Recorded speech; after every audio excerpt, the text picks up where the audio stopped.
New this morning, the House Intelligence Committee could vote today, within a few hours, to release the controversial memo written by Intelligence Chair Devin Nunes.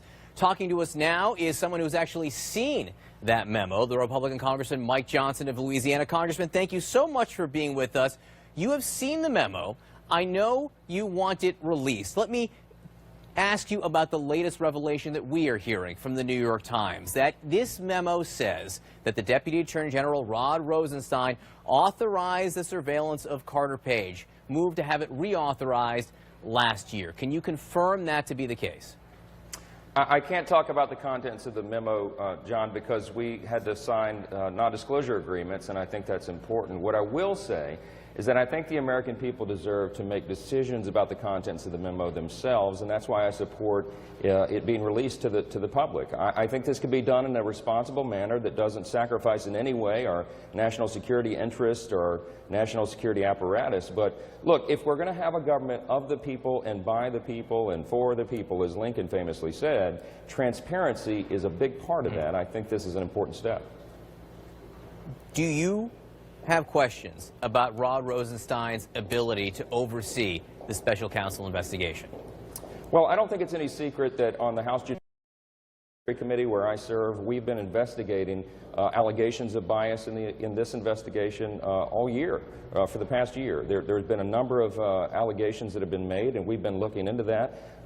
Rosenstein has testified before our committee. I myself, among others, have asked him questions about all this. So I don't think any of that is a secret. What I think is important here... Wait, hang on, Congressman. Hang on, Congressman. I just want to know, because you've read this memo now, you had him before your committee. Do you have concerns about the Deputy Attorney General's ability to oversee this investigation? Look, I've had confidence in Rosenstein from the beginning. I think he's a man of great integrity.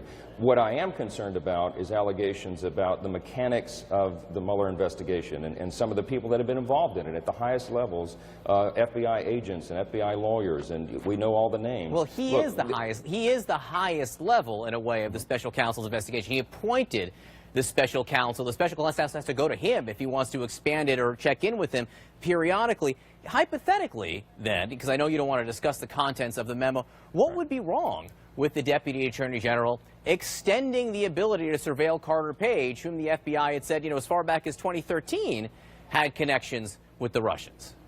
Look, I can't get into the details of the specifics of this, and I think you know why. We've got to be very careful about that. If the House Intel Committee votes today, as we expect that they will, that this will be released, everybody will be able to get to make up their own minds about all of these issues, okay? I do think the contents of the memo are alarming. You've heard that said many times. Over 200 members of the House now have reviewed it individually. I think there's a lot of concern here, but we think the contents of it are credible as well. So I can't get into specific individuals or names or anything until maybe... You say credible, but have you seen the underlying intelligence, right? A lot of the underlying intelligence is classified, so you think it's credible, but you haven't seen, I imagine, the underlying intelligence, correct? I haven't read all of it because I'm not on the House Intelligence Committee. I'm on the Judiciary Committee. But we've seen some of much of this material. We know from our own hearings and investigations some of the background and material that's being discussed.